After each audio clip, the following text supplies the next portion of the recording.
Bueno, mis amigos, ¿cómo andan? ¿Cómo anda la hinchada? Van a ver que es tranqui, como todo.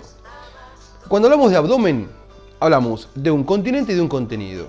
Nosotros en estas entregas vamos a hablar del continente. Entonces, decimos que el abdomen tiene un techo que está representado por el músculo diafragma, que separa tórax de abdomen, un piso, que es el periné, una pared posterior y una pared anterolateral. Acá vemos el diafragma como músculo, que separa tórax de abdomen, el estrecho pelviano que está cerrado por el perineo, diafragma pelviano, hacia atrás, en rosa gay, la pared posterior, y hacia adelante, anterolateral, la pared anterolateral. Bien, este dibujo es un corte horizontal del abdomen, donde vamos a explicar los músculos de la pared anterolateral. Esto es una vértebra lumbar y esto es el ombligo, es un corte a nivel del ombligo. Entonces, decimos que los músculos de la pared anterolateral son cuatro constantes. Uno bien anterior, que es el recto anterior mayor, y tres anterolaterales, que vienen desde atrás hacia anterior. Y son de afuera adentro, y es importante que reconozcan el orden y el sentido. Tenemos oblicuo mayor bien externo, oblicuo menor en el medio y el más interno, el transverso. Por dentro del transverso tenemos un tejido, una fascia fibromuscular o fibra aponeurótica que se denomina fascia transversalis, que acá se las hice en celeste punteado. Muy bien, recto anterior mayor del abdomen. Son dos músculos, derecho e izquierdo. Es un músculo que a manera de columna baja desde el reborde costal, desde las costillas, desde los cartílagos costales 5, 6 y 7 y el apéndice sifoides a la espina del pubis. Es un músculo poligástrico, está formado por diferentes vientres unidos o separados entre sí, por haces tendinosos, que a algunos guachos se les nota esto. Bien, a nivel del pubis se inserta por medio de dos pilares, pilar interno y pilar externo. El pilar interno se cruza con el del lado opuesto. Del pilar externo sale un grupo de fibras que se denominan ligamento de Henle. Es un elemento muscular o músculo fibroso que se denomina ligamento de Henle, que es dependencia del pilar externo del recto anterior, como acabo de decir, y que es importante que se acuerden porque es uno de los dos elementos que refuerza el tercio interno de la pared posterior del trayecto inguinal. Después lo vamos a ver. Ligamento de Henle. Muy bien. Vamos a ver los músculos laterales de afuera hacia adentro. Entonces vemos que el transverso es el músculo más profundo de todos. Es el único que da toda la vuelta al abdomen, desde atrás hacia adelante.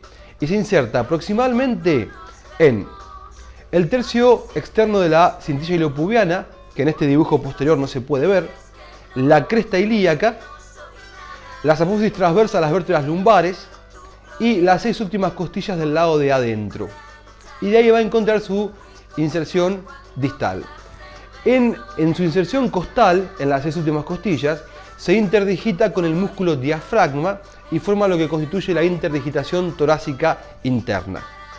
La inserción distal del músculo transverso va a estar representada a nivel de la espina del pubis y la línea media o línea alba. Todos los músculos laterales, los 6, los 3 derechos y los 3 izquierdos, se van a unir en la línea media o línea alba. Y una particularidad es que el transverso en la cintilla iliopubiana se inserta en el tercio externo, hace un salto y luego se inserta muy poquito en la parte interna y sí en el pubis. El músculo que sigue si avanzamos de profundo a superficie es el oblicuo menor. El oblicuo menor se inserta aproximadamente en la cresta ilíaca y en el tercio externo de la cintilla, como lo hacía el transverso, pero solamente en la quinta vértebra lumbar. De ahí se dirige hacia arriba y hacia afuera y hacia adelante a manera de abanico y termina distalmente en la línea media, las 3 últimas costillas y el pubis. Acá lo vemos. Se inserta entonces en el tercio externo de la cintilla, hace un arco y va al pubis, a la línea media y a las 3 últimas costillas. Si comparamos la disposición de fibras del transverso con el oblicuo menor, vemos que hay hacia atrás son diferentes. ¿Por qué? Porque el transverso ocupa toda la extensión y el oblicuo menor no, solo el triángulo inferoexterno. Pero si lo miramos de adelante, vemos que hay zonas que se superponen, que son exactas, que son muy iguales, y respectan a las fibras más inferiores, donde se insertan en el tercio externo de la cintilla, los dos hacen ese arco y los dos se insertan en el pubis. Entonces, a esto se denomina tendón conjunto, que muchos anatomistas lo niegan, no lo reconocen, otros sí hablan de tendón conjunto. Entonces, si hablamos de tendón conjunto, ¿qué es? Es la parte más inferior de la porción anterior y distal del oblicuo menor y el transverso, a nivel del trayecto inguinal. Y por último tenemos el oblicuo mayor. Es el músculo más superficial de los músculos laterales. Ocupa solamente la parte anterior del abdomen, atrás no hay oblicuo mayor, solamente vemos el borde posterior. Y decimos que su inserción proximal está representada en las 6 últimas costillas, donde se interdigita con el serrato mayor y forma la interdigitación torácica externa, y en la cresta ilíaca. De ahí va a su inserción distal, que está representada a 3 niveles. La línea alba, como todos los músculos laterales, el borde anterior de la cintilla iliopubiana y el pubis, donde se inserta por medio de 3 pilares, que son los pilares del oblicuo mayor. Entonces, inserción distal del oblicuo mayor, línea alba, el pubis por medio de 3 pilares y el borde anterior de la cintilla iliopubiana. Importantísimo acordarse dónde se inserta el oblicuo mayor a nivel de la cintilla iliopubiana. Lo hace en todo el borde anterior, con el cual mezcla fibras y forma lo que se denomina ligamento de Henle, igual que el que vimos hoy, pero otra cosa. Se llama igual, pero es otra cosa. El ligamento de Henle es un grupo de fibras común entre el oblicuo mayor y la cintilla iliopubiana, pero no nos quiero complicar con eso. Bien, ¿cómo se disponen los pilares del oblicuo mayor? Son 3. Pilar externo, que se inserta en el pubis de ese lado, u homolateral. Pilar interno, que va bien a la línea media y pasa un poquito al pubis del otro lado, al pubis contralateral o heterolateral. Y pilar posterior o ligamento de Coles, que va al pubis contralateral por detrás del pilar interno. El ligamento de Coles es importante que nos acordemos, igual que nos acordamos del ligamento de Henle, que es expansión del pilar externo del recto anterior. ¿Por qué? Porque son los dos elementos que van a reforzar el tercio interno de la pared posterior del trayecto inguinal. Cuando veamos trayecto inguinal lo vamos a repetir esto. Y acá tenemos un pubis, el pilar externo, el pilar interno que se va a la línea media y el pilar posterior que pasa al otro lado. Y un grupo de fibras que recurren, que no vienen bajando hacia abajo y hacia adentro, sino que recurren, son las fibras recurrentes o arciformes de Poirier y Mackenzie, que junto con los pilares terminan de delimitar lo que se denomina orificio inguinal superficial, que cuando veamos trayecto inguinal lo vamos a volver a ver. Gente, acá vemos, no, me quedaba esta diapo, acá vemos los músculos laterales desde atrás. Tenemos, ocupando todo el espacio y por dentro de las costillas, el transverso, ocupa toda la parte posterior. Si avanzamos hacia la superficial, el oblicuo menor, solamente un triángulo. Bueno, ¿cómo estamos? Y más superficialmente vemos el abdomen. oblicuo mayor, del cual solamente asoma el borde posterior. La división topográfica del abdomen. Acá tenemos un esquema, vemos el reborde costal que estaría a ese nivel. Y a nivel del abdomen, externamente, trazamos 1, 2, 3, 4 líneas horizontales. Una a nivel del apéndice sifoides, otra a nivel de la parte inferior del reborde costal, una que pase por las espinas ilíacas anterosuperiores y otra que pase por el pubis.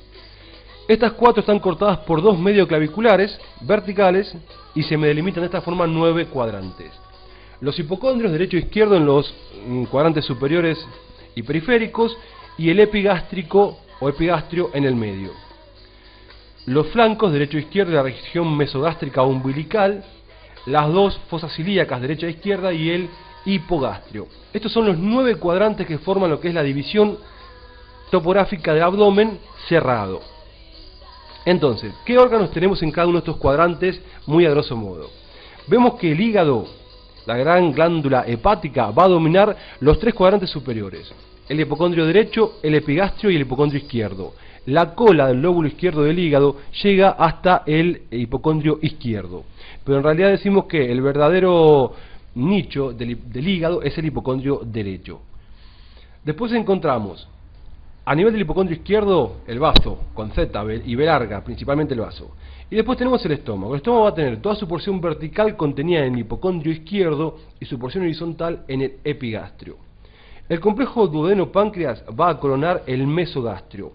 Y recordemos que la cola del páncreas se extiende hacia arriba y hacia la izquierda hasta el hipocondrio izquierdo contactándose con el vaso. Después tenemos el colon transverso, que ocupa todo este marco.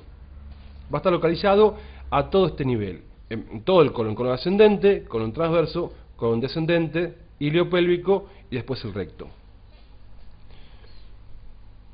Acá vemos a nivel del hipogastrio la vejiga. Entre el recto y la vejiga en el varón, una depresión que vamos a ver después cuando hablamos de abdomen abierto, que es el fondo de saco de Douglas, que es vesicorrectal en el varón. Y después tenemos las asas delgadas en los 6 cuadrantes inferiores. Algo para tener en cuenta es que si trazamos una línea desde la espina ilíaca anterior superior hasta el ombligo, y esa línea la dividimos en 3 tercios, la unión del tercio medio con el tercio externo recibe el nombre de punto de McBurney, punto apendicular de McBurney. Los cuadros apendiculares, uno hace presión en este punto y produce un dolor muy localizado a ese nivel. Punto apendicular de McBurney. Otro punto importante se logra trazando una línea entre el ombligo y el reborde, la región axilar derecha. El punto en que esa línea corta con el reborde costal se denomina punto de Murphy, punto cístico de Murphy. Ese punto va a ser doloroso en los cuadros donde hay una inflamación de la vesícula biliar. O sea que ahí abajo va a estar el fondo de la vesícula biliar. Bueno, y por último les marco una región que surge de trazar una bisectriz entre la vertical y la horizontal a nivel del ombligo, que se denomina zona pancrático-duodenal de Jufari-Rivet. A este nivel estaría todo el marco del complejo duodeno-páncreas, es decir, primera, segunda y parte de la tercera porción del duodeno y la cabeza y parte del cuerpo del páncreas. Las úlceras duodenales duelen a ese nivel. Siguiente. Tenemos la pared posterior, el diafragma, el hígado muy esquemáticamente y el riñón derecho. El peritoneo, que lo cubre por delante, luego se refracta, se hace visceral y envuelve al hígado. Entonces, existe un espacio acá que se denomina espacio hepatorenal de Morrison, que es una zona donde se pueden coleccionar procesos supurados entre el riñón, que es un órgano retroperitoneal, y el hígado, que es un órgano peritonizado, con interposición de peritoneo entonces entre el riñón y el hígado. Lo van a escuchar muchas veces, espacio de Morrison o Morritson, depende de donde lo lean, se va a escribir con T o sin T. Bueno, gente,